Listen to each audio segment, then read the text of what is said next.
what to do when you have lost hope. You have hit a wall.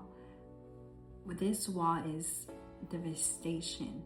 Like everything that has felt that is wrong has gone wrong. You're devastated, but you're angry with God, bitter towards Him. You're bitter and you're upset because you don't feel like God is good. You know mentally that God is good and that He works all things for the good because that's what His word says, right? Inside your heart, there's a mismatch. And I want to talk about this message because God is not here to condemn you. He's here to love on you, to care for you, and to show you the truth of His word so that you can go run back to Him and let Him heal those places in your heart that feel impossible of healing, that feel impossible of receiving that healing that only He can do. Guys, so my name is Michelle, and today I want to talk about what to do when you have lost hope. I want to take you to a story in the Bible, and this is the book of Ruth. We know that Ruth is the daughter-in-law of Naomi. Naomi had a husband and 2 sons, and both of her sons died and her husband died as well. Is her whole security crumbled. She no longer has her sons. She no longer has her husband that was there to provide for her, to take care of her, to have a relationship with her. Her 2 sons that she raised are no longer there. And this has stripped her away from everything. She's left now with 2 daughters. Go over all this book. I just want to go over a little piece of it. The reason why she went back to her homeland was because she was experiencing a famine in her land. I'll talk about it more as a spiritual thing that we can experience, a famine in our life. When we experience relationships have crumbled, the things that we find security has crumbled. In chapter 1, verse 6, and she arose with her daughter-in-law to return from the country of Moab, for she had heard in the fields of Moab the Lord had visited His people, giving them food. So she went out from the place where she was with her 2 daughters-in-law, and they went on the way to return to the land of Judah. She returns to the land of Judah, which is this was her homeland. She hears that there is food in her homeland now.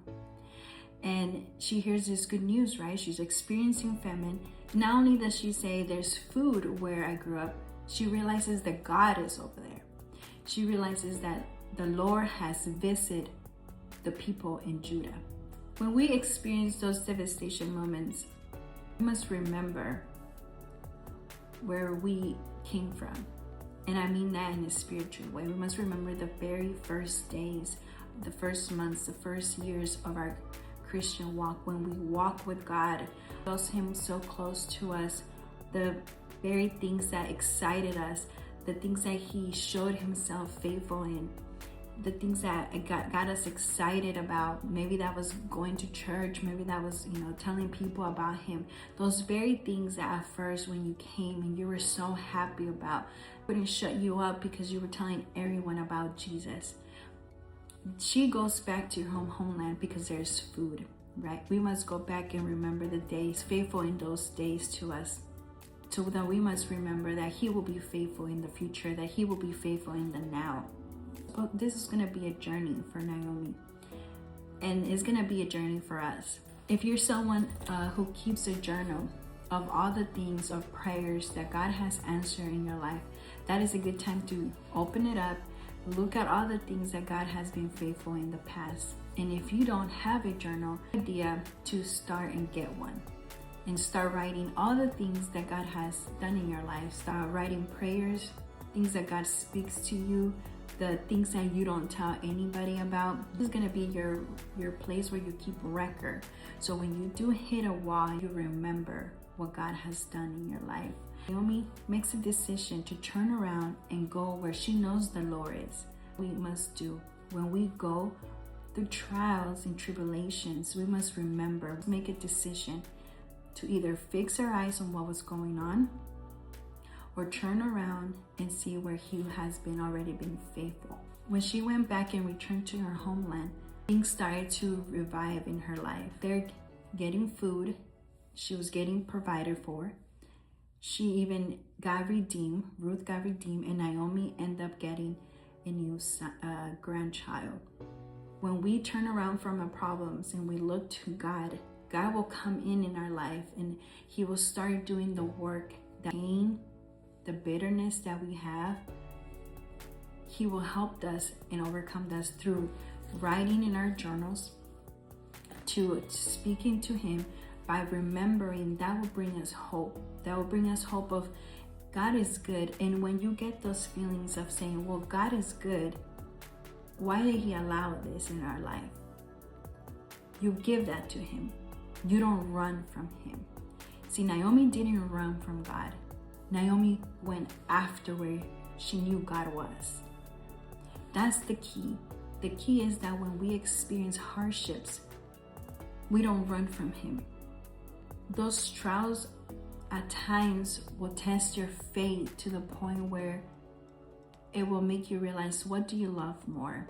Do you love your comfort, your security, the people around you, or do you love God more? Who do you love more? And Naomi decided that she was going to go back to where the Lord was. Are you going to decide today to where you're going to go when trials and tribulations hit, when hope has devastated and gave you a spiritual famine? Are you going to decide to crumble and stay at that place of bitterness and hopelessness? Or are you going to turn today and see God and see He was faithful when I first came? He was faithful in this other problem that I have. I'm going to turn to Him. Because if He did it once, He would do it again. See that in Naomi, as time went by, things started to line up. And that is how God works. Sometimes we want God to work on a one problem right away because we feel discomfort by it. But He starts working on little things inside of us. As the more we surrender, the more we walk with the Spirit, the more He starts just lifting things up. And out of nowhere, those things no longer have a hold on us. Those things that used to bring you pain, those things that used to give you, maybe you had a bad traumatic experience. Now when you look back and you remember them, they don't sting as much as they used to. Now you remember them, and you might even see them with a different outlook now. And that's just how our God works. When we look to Him and we decide not to see our problems, we don't ignore them, but we make a mental decision of saying, God was good back then, He will be good now. And I'm not going to run away from Him, because He does not run away from me. He loves me, and He will provide what I need in this situation. I hope that this video blesses you. You have a good day.